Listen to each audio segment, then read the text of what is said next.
Hello दोस्तों, जब भी आप स्टॉक मार्केट में पैसा लगाते हैं, म्यूचुअल फंड्स में पैसा लगाते हैं, तो आप लोगों की नज़र हमेशा हमेशा आप देखेंगे स्टॉक मार्केट पर, शेयर मार्केट पर बनी रहती है। उसकी न्यूज़ें आप देखते हो।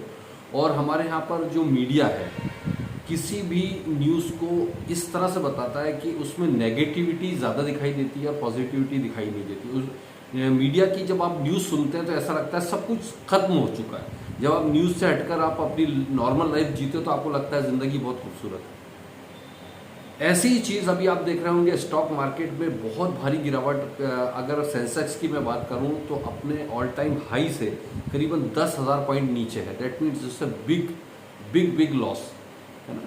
अगर आपने स्टॉक मार्केट में पैसा लगा रखा है या शेयर मार्केट में या म्यूचुअल फंड में पैसा लगा रखा है तो डेफिनेटली आप अगर पूरी तरह से इसको जानते नहीं है तो आप वरीड हो रहे होंगे।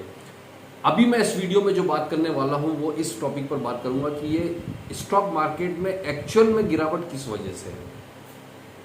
क्या ये गिरावट परमानेंट रहेगी और इस गिरावट में आपको क्या करना चाहिए। तो मैं ये दो पार्ट में वीडियो बनाऊंगा।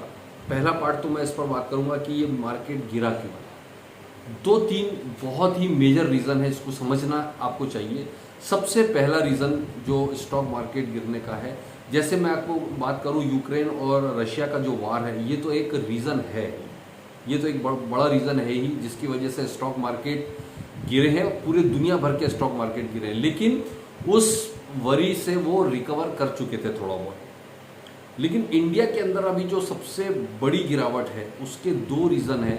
सबसे पहला रीज़न है all time high inflation rate, 7.4 से ज़्यादा का इन्फ्लेशन रेट है। अगर हम नॉर्मल भाषा में बात करें तो महंगाई दर, या एक आम आदमी की बात करें तो महंगाई अपने लाइफ के सबसे टॉप पर है, अपने पीक पर है। और ये महंगाई दर बढ़ने का जो बेसिक रीज़न है, फ्यूल के ऊपर जो टैक्सेशन है वो इंडिया को बहुत ज़्यादा भारी पड़ रहा है।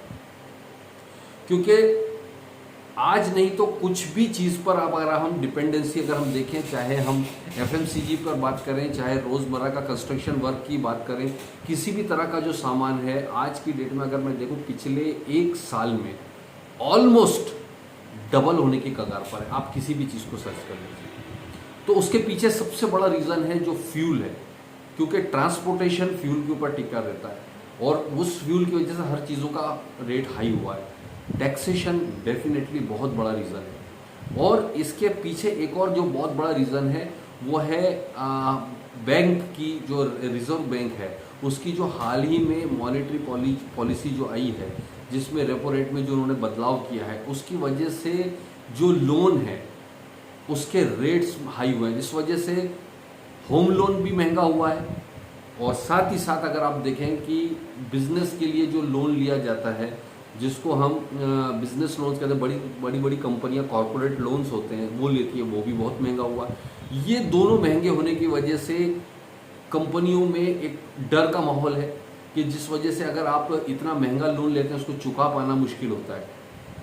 ये भी वरी है कि जिसकी वजह से स्टॉक मार्केट ने नेगेटिव रिटर्न्स दिया। और एक बहुत बड़ा रीज़न है फॉरेन इन्वेस्टर्स जो हैं, एफआईआईज जिसको हम कहते हैं, इन्होंने लाखों करोड़ रुपए का निकासी की है, मार्केट से एग्जिस्ट किया, लाखों करोड़ की बिकवाली की है बिकॉज ऑफ ग्लोबल सिनारियो की वजह से बहुत सारा इन्होंने माल बेचा है, जिस वजह से स्टॉक मार्केट में बहुत बड़ी गिरावट। ये तीन मेजर रीज़न है जिसकी वजह से ये स्टॉक मार्केट गिरा और गिरावट आई है। तो एक चीज़ समझें, पहली बात तो ये कि ये स्टॉक मार्केट में गिरावट पहली बार नहीं है। ये स्टॉक मार्केट में गिरावट पहले भी कई बार आई है और अभी भी आई है। दूसरा एक चीज़ समझने की कोशिश करें कि कोई भी गिरावट या कोई भी पीक परमानेंट नहीं होता। स्टॉक मार्केट में रिटर्न ही इसीलिए ज़्यादा होते हैं क्योंकि ये फ्लक्चुएट करता है, और जब तक ये फ्लक्चुएशन नहीं करेगा तब तक आपको बड़े रिटर्न्स नहीं मिलेंगे। तो ये गिरावट परमानेंट नहीं है, ये गिरावट भी बहुत जल्दी रिकवर होगी। कब रिकवर होगी एग्जैक्ट टाइम नहीं होता है, लेकिन आप देखिए कितनी बड़ी बड़ी गिरावटें मार्केट में पहले भी आई हैं जो रिकवर करके चली गई हैं। तो वरीड होने की ज़रूरत नहीं है। न्यूज़पेपर्स और न्यूज़ चैनल को देखकर आपको घबराने की ज़रूरत नहीं है। और किसी भी हालत में इस तरह की गिरावट में अपना माल बेचने की गलती करना सबसे बड़ी बेवकूफ़ी है। कभी ना करें।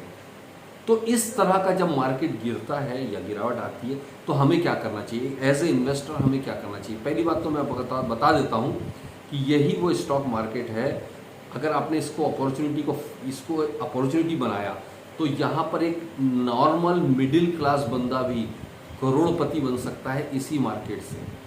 चाहे आपको स्टॉक मार्केट का ज़ीरो नॉलेज है, करोड़ों रुपए या लाखों रुपए की आप पूंजी बना सकते हो, लेकिन उसके लिए आपको क्या करना होगा, किस तरह से करना होगा, नेक्स्ट वीडियो मेरा। आप इस चैनल को अगर सब्सक्राइब नहीं किए तो सब्सक्राइब करके रखिए, नोटिफिकेशन बेल आप दबा कर रखें। अगला वीडियो देखिए जिसमें मैं आपको बताने जा रहा हूँ जो मैंने किया है। आप बहुत छोटी छोटी पूंजी से लाखों रुपए की एसेट्स किस तरह से बना सकते हो एक डिसिप्लिन इन्वेस्टर होके, चाहे आपको स्टॉक मार्केट का ज़ीरो नॉलेज है, किस तरह से कैसे। आप मेरा अगला वीडियो देखिएगा, मैं आपको पूरा डिटेल डिस्कस करता हूँ। So thank you very much. आज के इस वीडियो में यहीं पर, नेक्स्ट वीडियो में हम मिल रहे हैं। हम स्टॉक मार्केट से बड़ा पैसा बिना नॉलेज के कैसे बना सकते हैं। So thank you very much, wish you all the best, जय हिंद।